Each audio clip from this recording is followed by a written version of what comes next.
Hi, I'm Benjamin Payne.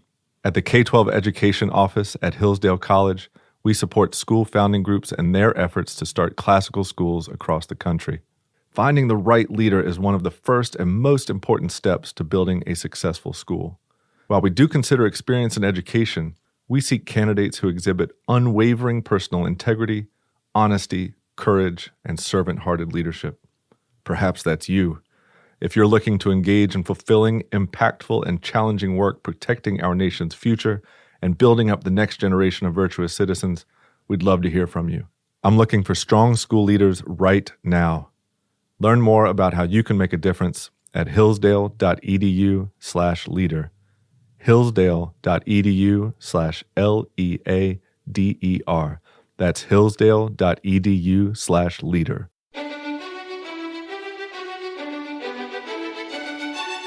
Welcome to the Hillsdale College K-12 Classical Education Podcast, bringing you insight into classical education and its unique emphasis on human virtue and moral character, responsible citizenship, content-rich curricula, and teacher-led classrooms. Now your host, Scott Bertram. We continue a series of episodes from presentations delivered at Hoogland Center for Teacher Excellence seminars.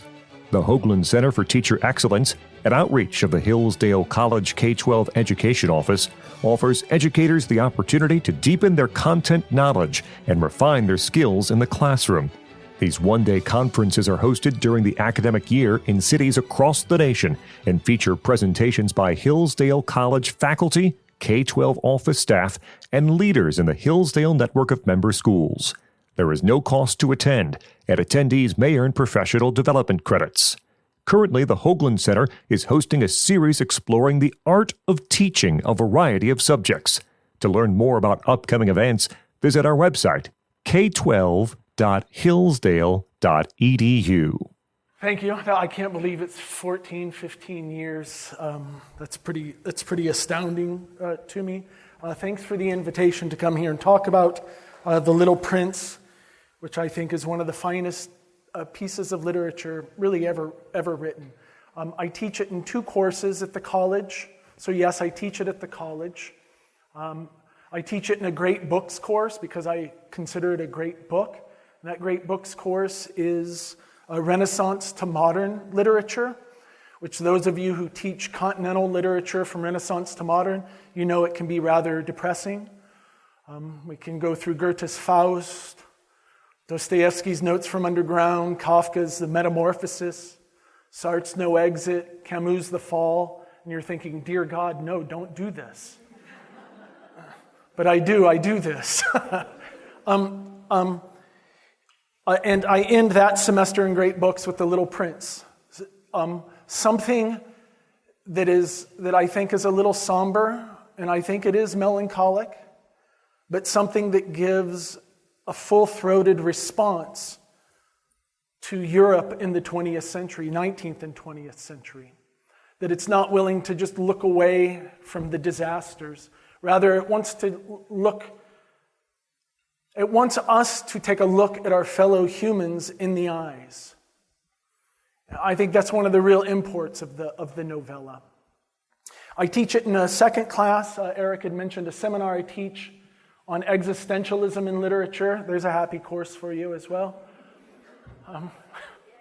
Whenever I really want to get depressed, that's when I read the Bible. Job. So Job is in the existentialism class. Ecclesiastes is in the existentialism class. I don't know that you get a more bleak vision of the world than Greek authors. Greeks would make Job blush with their idea better to have never been born. And in some ways, Exupéry, the author of The Little Prince, he seems to fit in with these authors. He would advise, his friends who would ask him about his inspiration. He's a very famous author with regards to flight literature. He has a novel in 1931 called Night Flight, 1939, Wind, Sand, and Stars.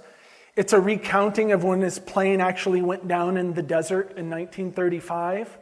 and also acts as the source for the setting for The Little Prince. So he would tell his friends that he wasn't interested in Goethe or Mann or Tolstoy.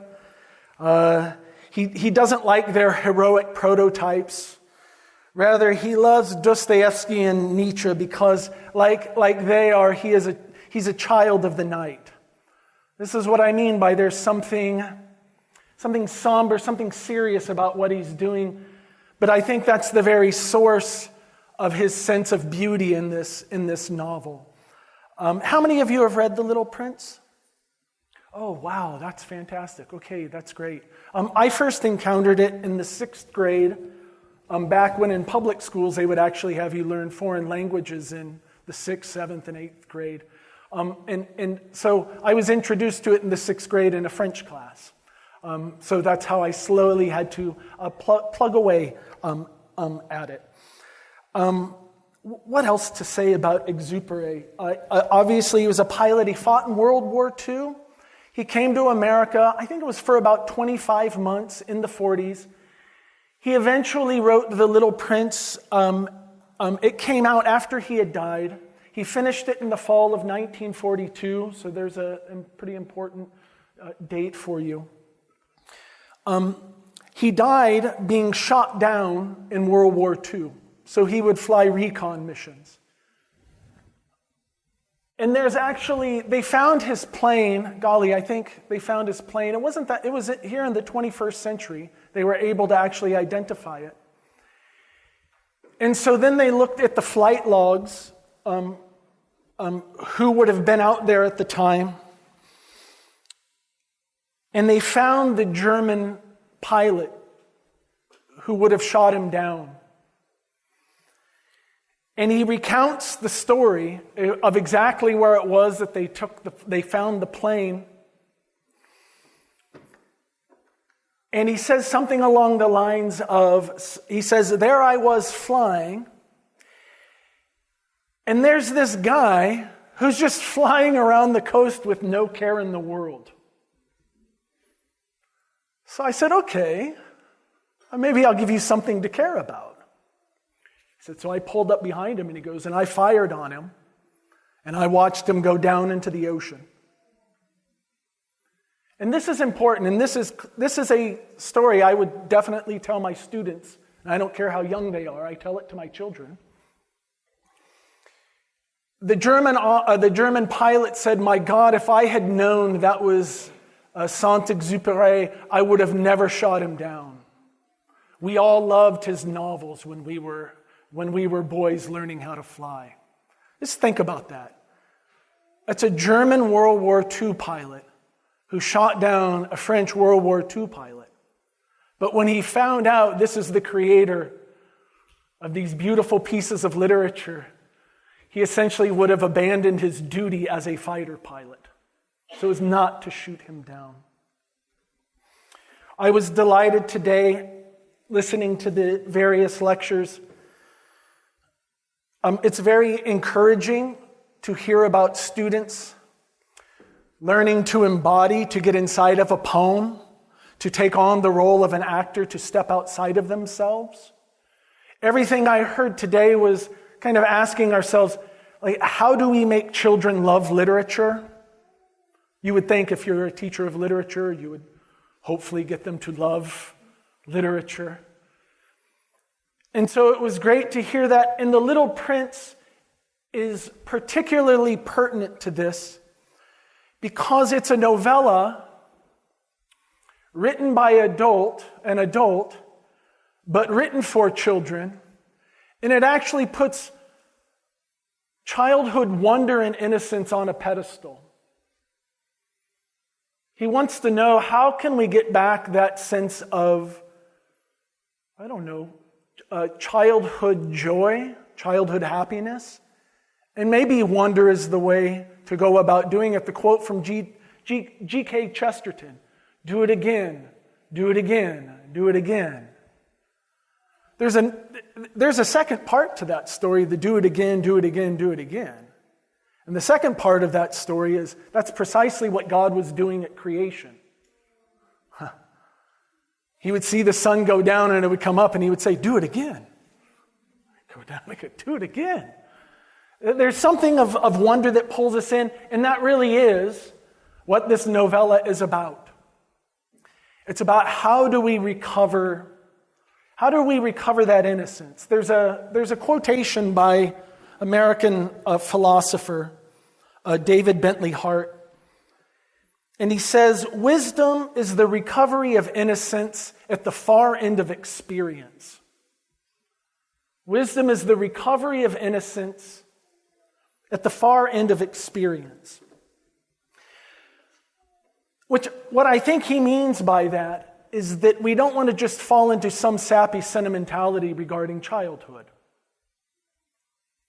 That innocence we want to recover at the far end of experience is because in some way we've lived life at this point. We know the knocks that it can give to us. We know what it can give to us. We certainly know what it can take away from us. And he says that's where wisdom comes in, because then it's a desire, after having seen all of that, all of the knocks that the world gives to us, after having seen all of that, we still want to say yes as an affirmation to this world. We want to have and go back to it again. There's something beautiful about that. And it seems to me kids understand this in ways that maybe we don't quite get all the time. I understand when my kids are happy or curious or they have that wonder, but it always makes me a little sad because it's like, I don't see it. Can you explain to me what makes you giggle so uncontrollably about this? Because I'm not getting it. That's what The Little Prince is about. They call it a children's book, but I don't think it is. I think in some ways it's an adult's book trying to bring us back to that innocence after we've lived our lives for so very long. And this is all a long wind-up. Forgive me. It's all a long wind-up for a very simple point. And this is a very simple point about teaching literature. Is that I think to be an effective teacher of literature, and especially of The Little Prince, because it is a serious novella, a serious children's novella for adults. That's an odd way of putting it, but I think that's about right. Is that you have to learn to love the literature that you're teaching. You actually have to work through it.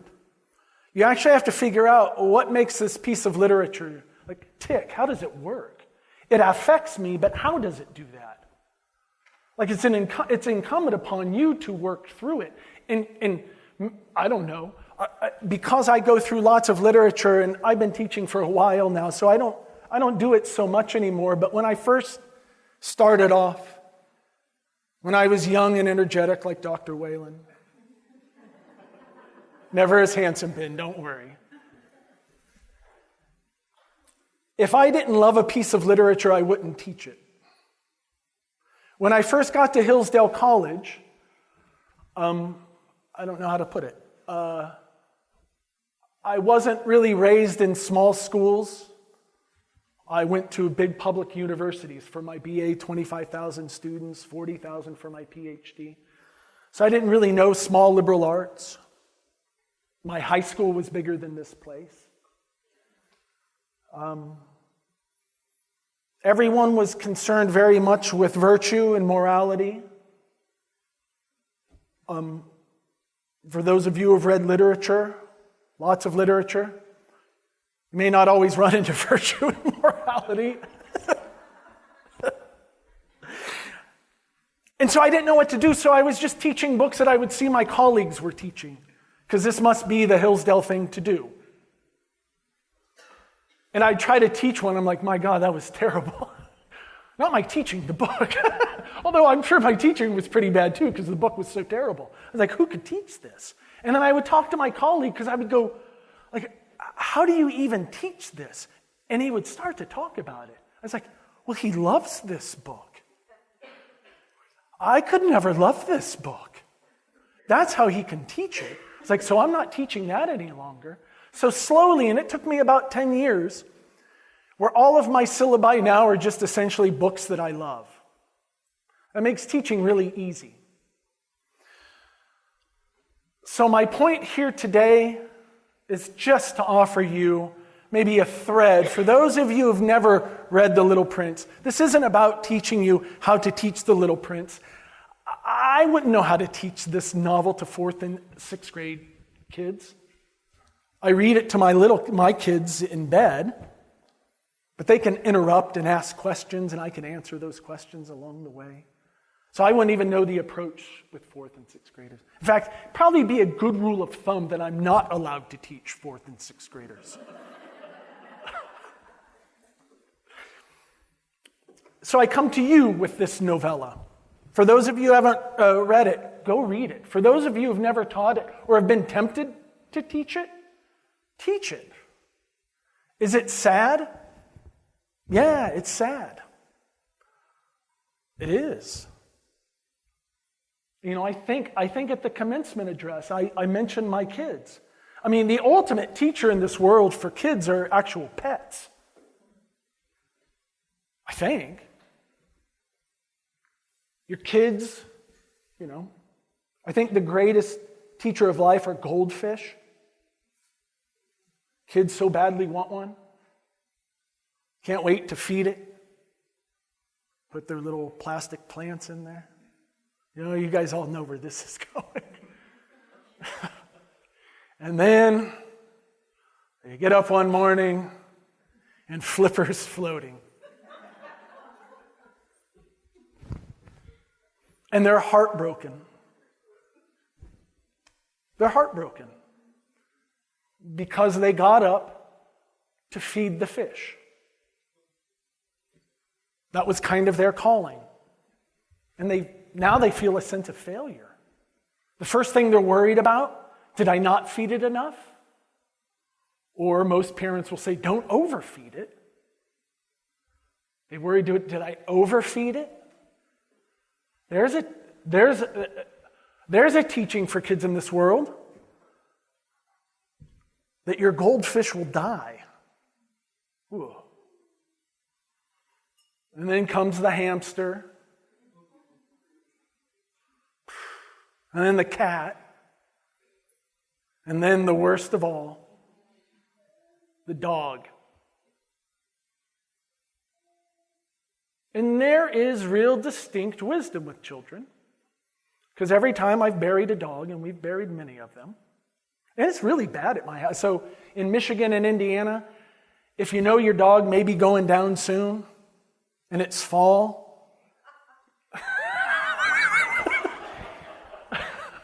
you dig the grave. Because if you wait till December, you're going to have a pickaxe.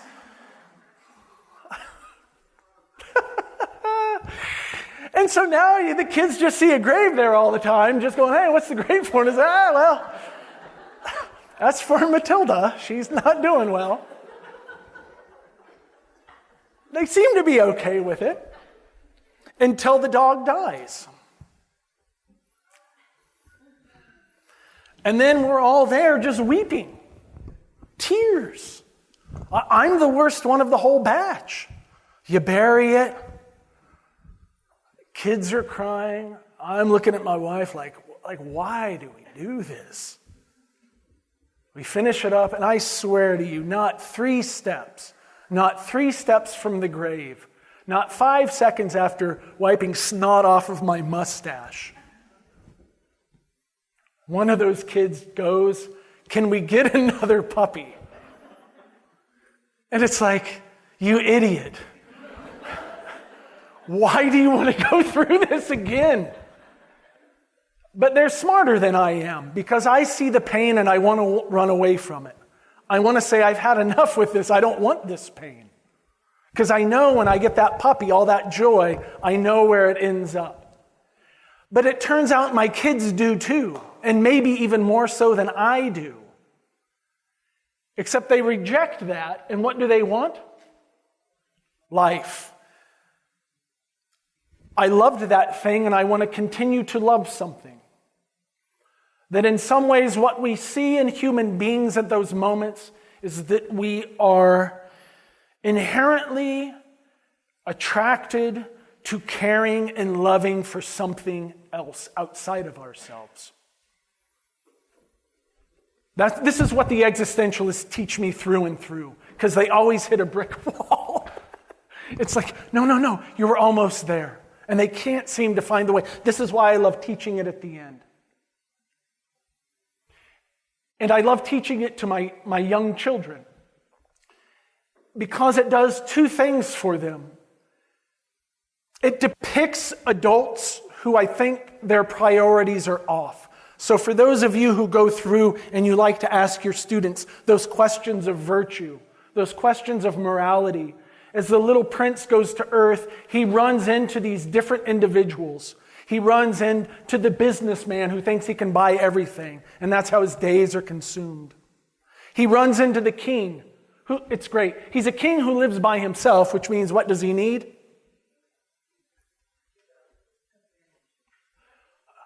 We would think nothing, but he wants to rule over something because he's a king. Which it's a fun question to ask my kids, like, what's the king's problem? They're like, well, he needs someone to boss around. I'm like, right, that's why Mommy and I had you. I'll bet you the king doesn't do the dishes either.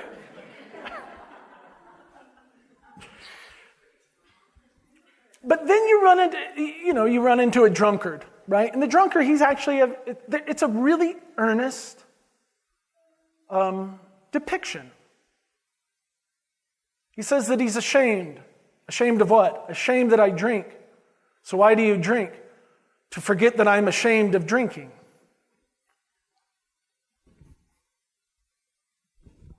I think that's a really good lesson for children to see. It's not happy, not virtuous, but it certainly shows you a path. It shows you a lack of freedom. But my favorite character that he runs into in this on earth is the lamplighter. How many of you have read The Little Prince? 1, 2, all right. Do you guys remember how the lamplighter is different? Or at least I think he's different. Everyone else on earth seems to be consumed with themselves. Except for the king. The king needs someone to rule.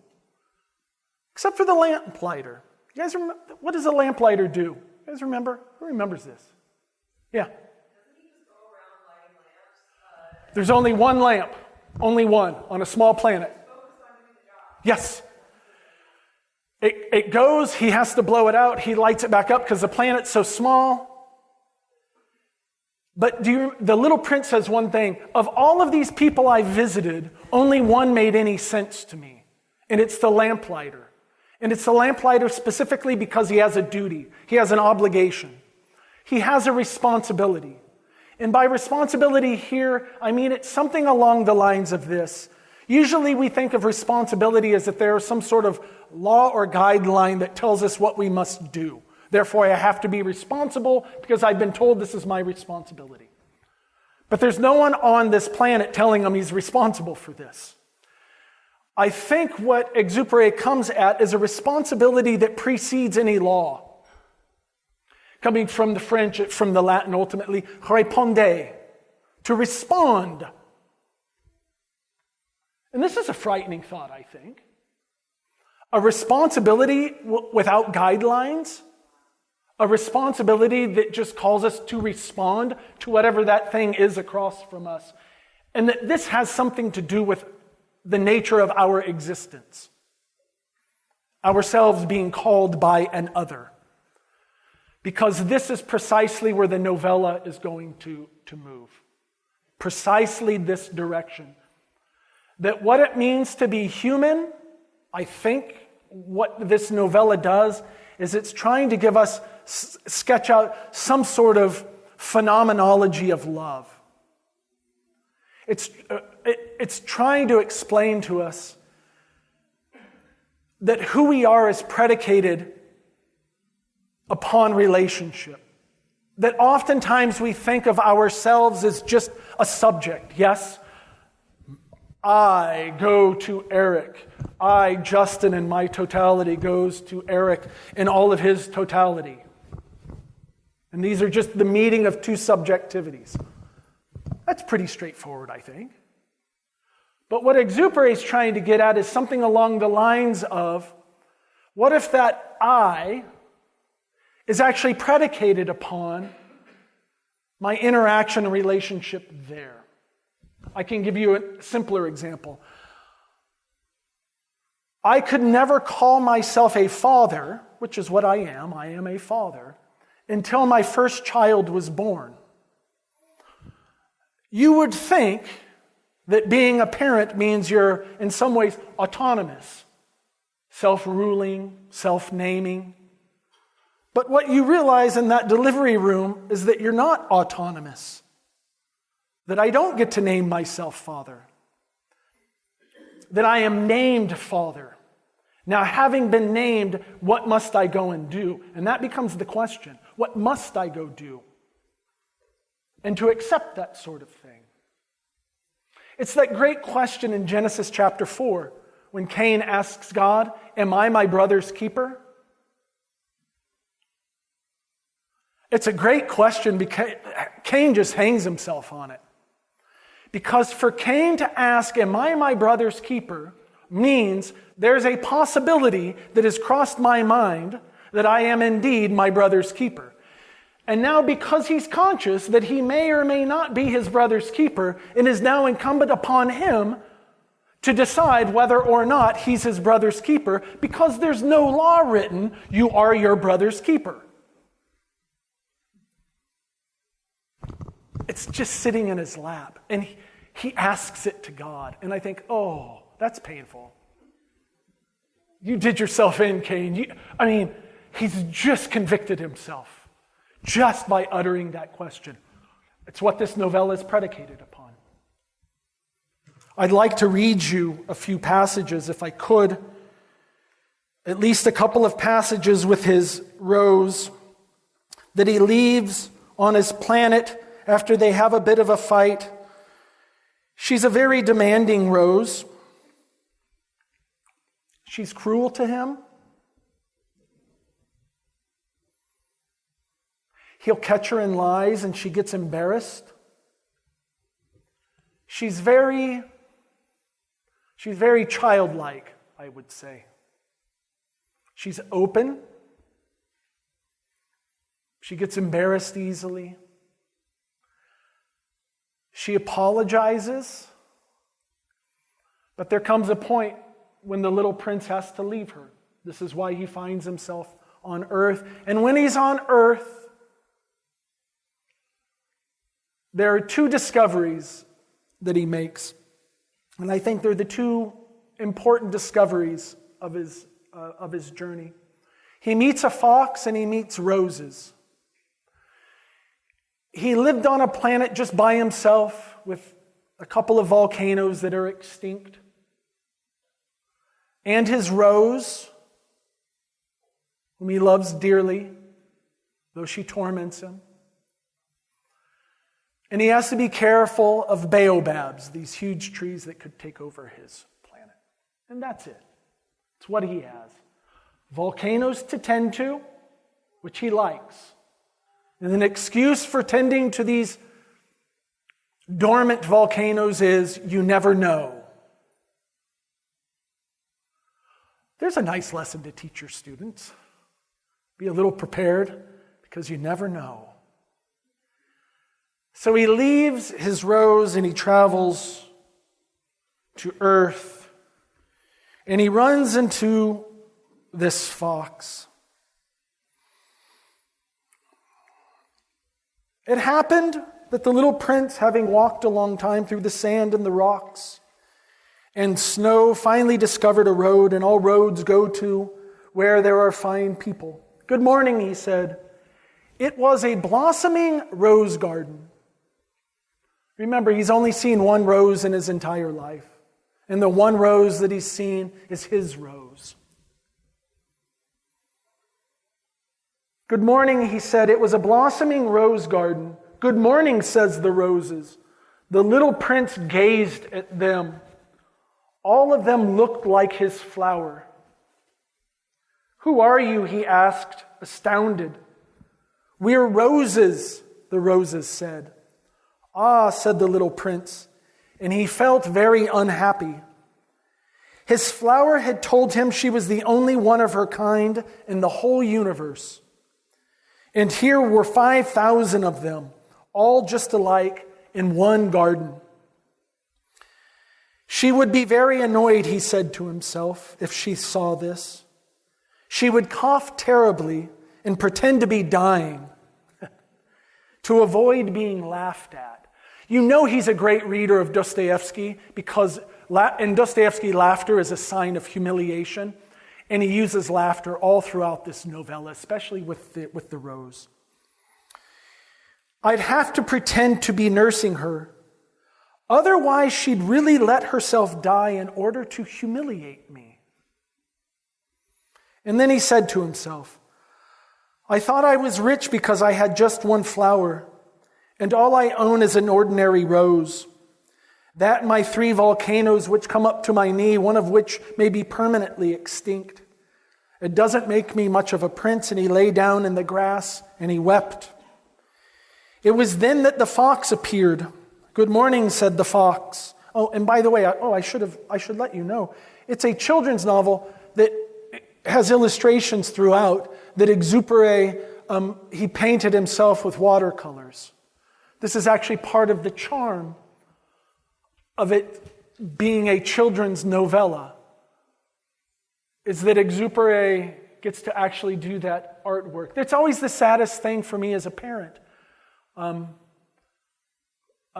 because I'm horrible at art. Like if there were an IQ test for art, maybe a 65. I mean, a stickman is very difficult for me.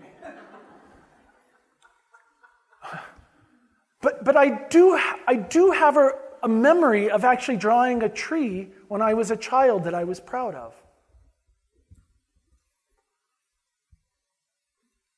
I think that's there's always that point for my own children. They all love that art and they all do it.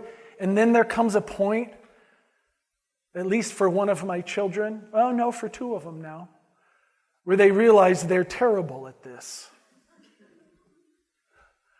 And it's a sad moment, because there's something magical about creation. And for them to walk away from it means, oh no, you've lost something of your creative ability that you had there. Though they really didn't have much. They can blame the genes, I suppose. But you understand, so it's important that he paints all of these for himself. Who are you? Asked the little prince. You're very pretty. He says, I'm a fox. Come and play with me, the little prince proposed. I'm feeling so sad. I can't play with you, the fox said. I'm not tamed. Excuse me, said the little prince. Upon reflection, what does tamed mean? And this fox and the rose story really is, my goodness, if you do decide to teach it, I would take a long time to work with the students on this and the ramifications of what this actually means. What does tamed mean? You're not from around here. What are you looking for? I'm looking for people. What does tamed mean? People, said the fox, have guns and they hunt. It's quite troublesome.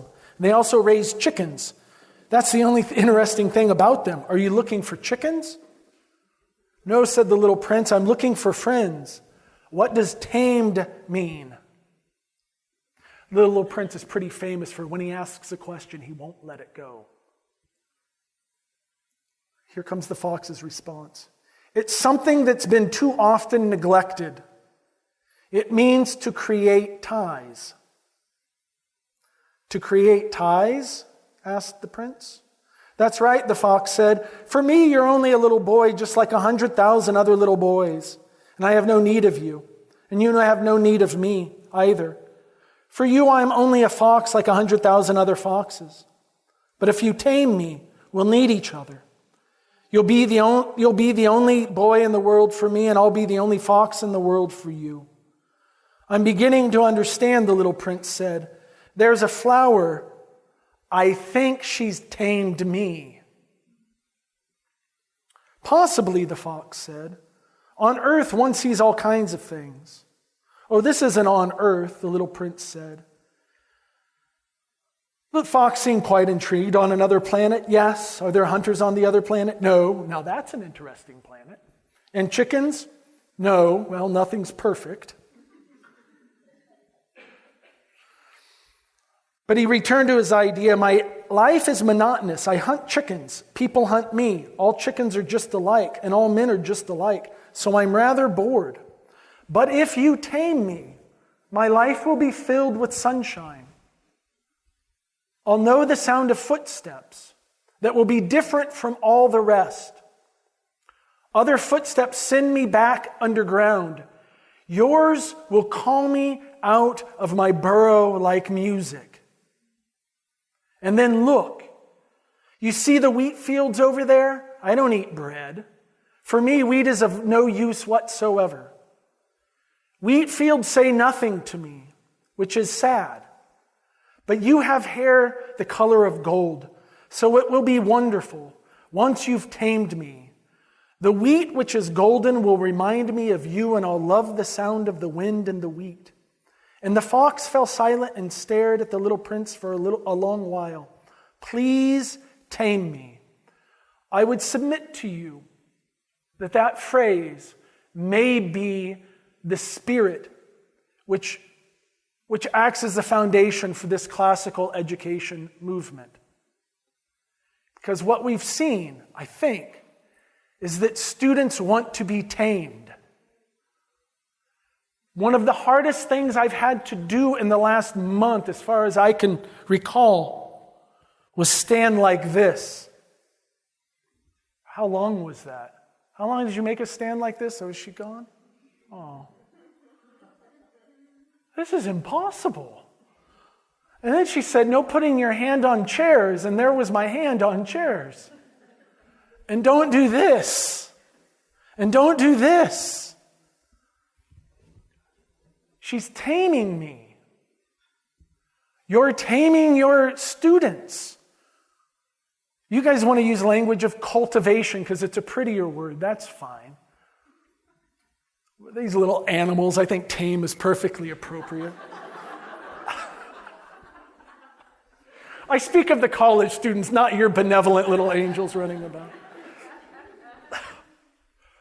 Please tame me. But I think this is the mark of not just good teachers, but great teachers, is that we're conscious that they tame us as well. That with taming, there's always a reciprocity. That you can't help but be changed when you interact with each one of these students.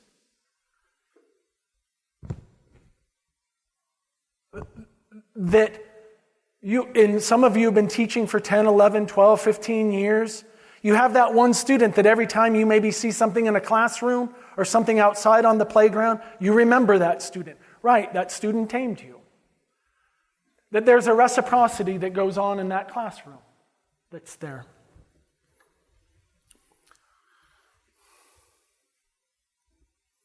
I'd like to, the little prince replied, but I haven't much time. I have friends to find and many things to learn.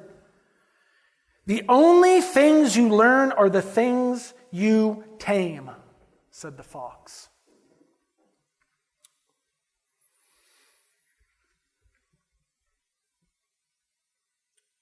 And that was how the little prince, I'm skipping a little bit, tamed the fox. And when the time to leave was near, the fox said, I shall weep. It's your own fault, the little prince said. I never wanted to do you any harm, but you insisted that I tame you. Yes, of course, the fox said. But you're going to weep, said the little prince. Yes, of course, said the fox. Then you get nothing out of it. I get something, the fox said, because of the color of the wheat. Then he added, go and look at those roses again. You'll understand that yours is the only rose in all the world. Then come back to say goodbye, and I'll make you the gift of a secret.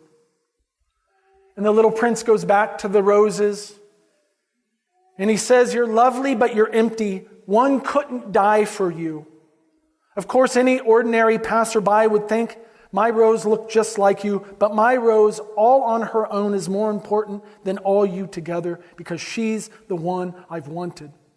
since she's the one I put under glass, since she's the one I sheltered behind a screen, since she's the one for whom I killed the caterpillars, except for the 2 or 3 butterflies, since she's the one I listened to when she complained or when she boasted, or even sometimes when she said nothing at all, since she's my rose.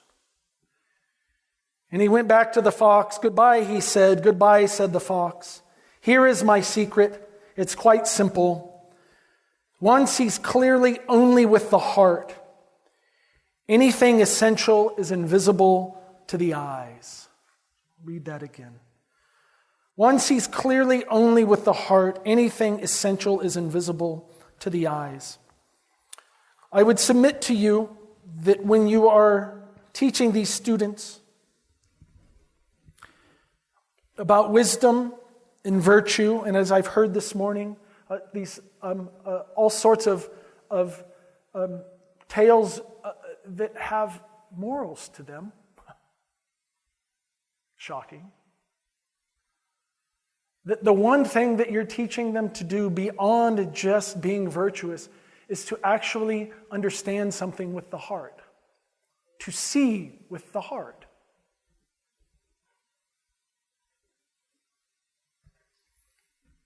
And the students will find it a great gift. And it turns out you all remember, I have to imagine since I'm older than most of you, your elementary school teachers.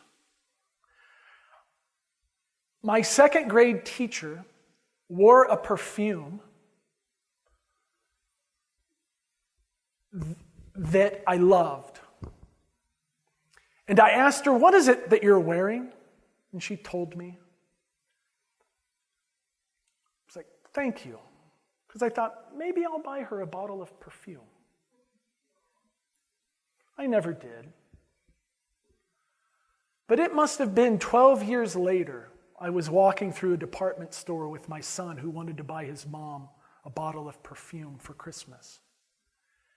And I walked by that thing and I smelled the perfume.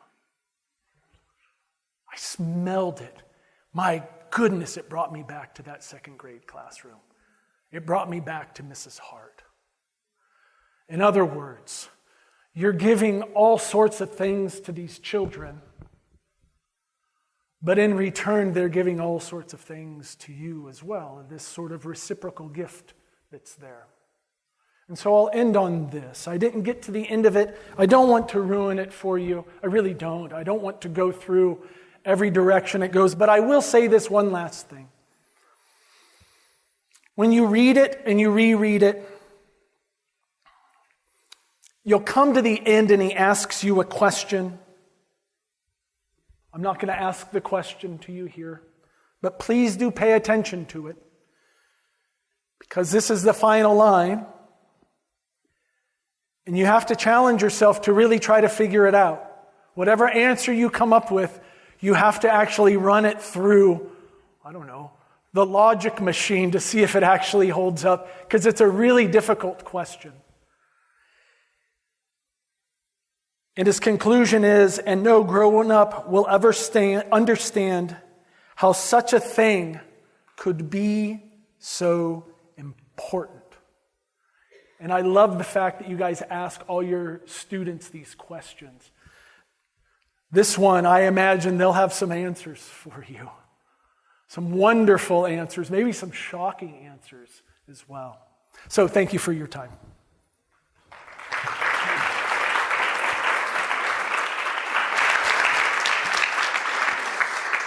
All right, we have a few minutes for questions.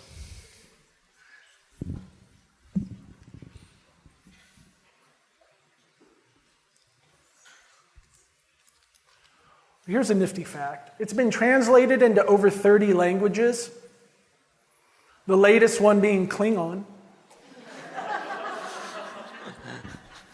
If there were ever any book not to be translated into Klingon, I would have to submit to you it's The Little Prince.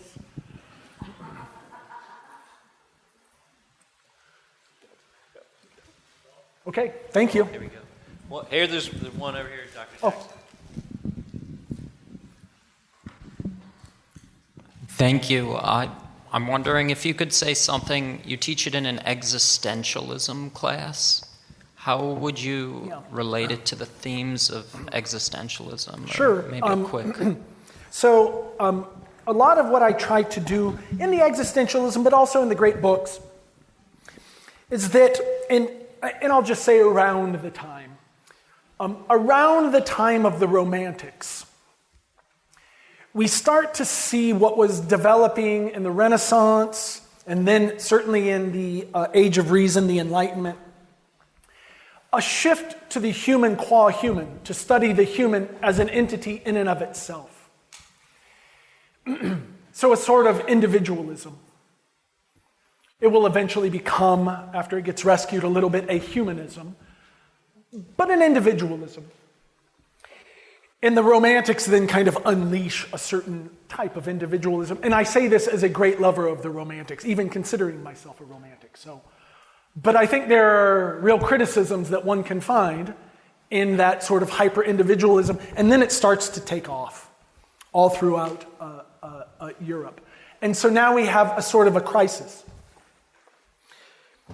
The individual qua individual, but also knowing full well that as individuals we live in community. We're social creatures. So you start to see a slow development. This is the thing that scared Dostoevsky quite a bit, was a sort of egoism of the self as the center of the universe. And most existentialists are going to find many of their roots in Dostoevsky. And so it goes. How many of you have read Sartre's No Exit? Only 2. Oh, okay. Well, you guys know the famous phrase, hell is other people. Okay, there you go. There's a sense of community for you. Camus. How many of you have read Camus? So these are all 20th century thinkers, Nobel Prize winners. Very much focused on the individual. Although he changes after the course of his career. Beckett's Waiting for Godot. Isolation, anxiety, at least the two of them are together. I think Beckett's onto something. So the reason why I like to teach Exupéry, because it seems to me, since Dostoevsky, there hadn't been a writer who actually figured out that relationship is something ontological with human beings. That the question became, how do we break free of this individualism that isolates ourselves from ourselves? Look, somebody quoted Martin Buber. He's part of this movement. He has his most famous work is called Ich und Du, I and Thou. And his whole point is that you have two sets of relationship, an I, thou, and an I, it. And an I, it is the type of relationship where we objectify things, including other persons. The I, thou is a proper disposition towards other individuals. So he's working on it. So that's ultimately how I came to The Little Prince. And it's going to sound funny, but I think his may be the best response to the problems of 19th and 20th century existentialism. I think he gets to the heart of it because he's willing to say that relationship is not accidental to human identity, but rather that it's fundamental to human identity. Exupéry was what you would call like a dark Catholic. Strong in his belief, but terrified of the world that he's seeing, starting to see things slip away. And I think the thing that bothered him the most was that sort of intersubjectivity that's there. Humans, not wanting to isolate themselves from others. If you enjoyed this lecture, we encourage you to visit our website, k12.hillsdale.edu, for additional information on upcoming Hoogland Center events and other free resources for educators.